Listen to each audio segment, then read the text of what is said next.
நாம் எண்ணற்ற மக்களுடன் இணைந்து வாழ்கிறோம். ஆனால் நீங்கள் எப்போதாவது யோசித்திருக்கிறீர்களா, இந்த உறவுகள் உண்மையானவையா, அல்லது இந்த மக்கள் உண்மையில் என்னை பற்றி அக்கறை கொள்கிறார்களா? மேலோட்டமான புரிதலற்ற தொடர்புகளால் நாம் சோர்ந்து தனிமையை உணரும்போது நமக்கு உண்மையில் தேவைப்படுவது உண்மையான உறவுகள். இது தோற்றங்கள் பற்றியதல்ல, மாறாக நீடித்த தாக்கத்தை ஏற்படுத்தும் உண்மையான இதயங்களும் நேர்மையான தொடர்புமாகும். கடந்து செல்லும் சந்திப்புகள் உங்களை வெறுமையாக உணர வைத்திருந்தால், இப்போது நேர்மையுடன் அர்த்தமுள்ள நீடித்த உறவுகளை உருவாக்க வேண்டிய நேரம். பைபிள் சேபாவின் ராணியை பற்றி நமக்கு கூறுகிறது. அவர் தனது ஞானத்திற்கும் செல்வத்திற்கும் புகழ்பெற்ற மன்னர் சாலமோனை சந்திக்க நீண்ட தூரம் பயணித்தார். அவர் அவரிடம் கேள்விகளை கேட்டு அவரது அறிவை சோதித்தார். ஆச்சரியமாக, சாலமோனின் ஞானமும் அவரது ராசியத்தின் செழிப்பும் அவர் கேள்விப்பட்ட வதந்திகளை விட மிக அதிகமாக இருந்தன.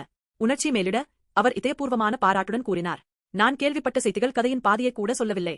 உங்கள் ஞானமும் ஆசீர்வாதங்களும் உண்மையிலேயே அற்புதமானவை. 1 இராயாக்கள் 10:6-10. சேபாவின் ராணி சாலமோனுக்கு தங்கம், விலைமதிப்பற்ற கற்கள் மற்றும் மசாலா பொருட்கள் போன்ற ஆடம்பரமான பரிசுகளை வழங்கினார். அவரது செல்வத்தையும் அந்தஸ்தையும் மதிப்பதற்காக மட்டுமல்ல, அவரது ஞானமும் செழிப்பும் கடவுளுடனான அவரது சிறப்பான உறவிலிருந்து வந்தவை என்பதை அவர் உணர்ந்ததால். வெளிநாட்டவர் என்றாலும் சாலமோன் மூலம் கடவுளின் இருப்பையும் ஆசீர்வாதங்களையும் அறிந்து கொண்டார். இந்த கதை கடவுள் யூதர்களை மட்டுமல்ல, உலகம் முழுவதிலும் உள்ள அனைத்து மக்களையும் ஆசீர்வதிக்க விரும்புகிறார் என்பதை அழகாக விளக்குகிறது. கடவுள் ஒரு தேசத்தின் கடவுள் மட்டுமல்ல, முழு மனிதகுலத்தின் கடவுள். இயேசு கிறிஸ்து கடவுளுடனான உண்மையான உறவுக்கான கதவை திறந்தார். அவர் இந்த உலகில் உள்ள எந்த மன்னரையோ அல்லது வழிகாட்டியையோ போலல்ல, அவர் நமக்காக எல்லாவற்றையும் கொடுத்தார். பாவத்திலிருந்தும் மரணத்திலிருந்தும் நம்மை காப்பாற்றுவதற்காக சிலுவையில் தனது உயிரையே தியாகம் செய்தார். இயேசு எல்லா தேசங்களைச் சேர்ந்த மக்களுடன் ஆழமான உண்மையான உறவை உருவாக்க விரும்புகிறார். அவரை அறிந்து அவரது அன்பை அனுபவிக்கும் போது வாழ்க்கையின் உண்மையான அர்த்தத்தையும் மகிழ்ச்சியையும் கண்டறிகிறோம்.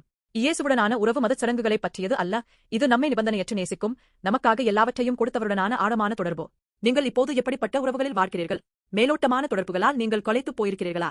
அப்படியானால் இயேசு கிறிஸ்துவுடன் உண்மையான உறவை தொடங்குவதை பற்றி சிந்தியுங்கள். அவர் உங்கள் வாழ்க்கையை அழகு மற்றும் செழிப்பால் நிரப்புவார். இயேசுவை பற்றி மேலும் அறிய விரும்புகிறீர்களா? அல்லது ஒருவேளை உங்களுக்கு உண்மையான உறவுகள் என்றால் என்ன என்று பேச விரும்புகிறீர்களா? உங்கள் இதயத்தை திறவுங்கள், அவர் உங்களுக்காக காத்திருக்கிறார்.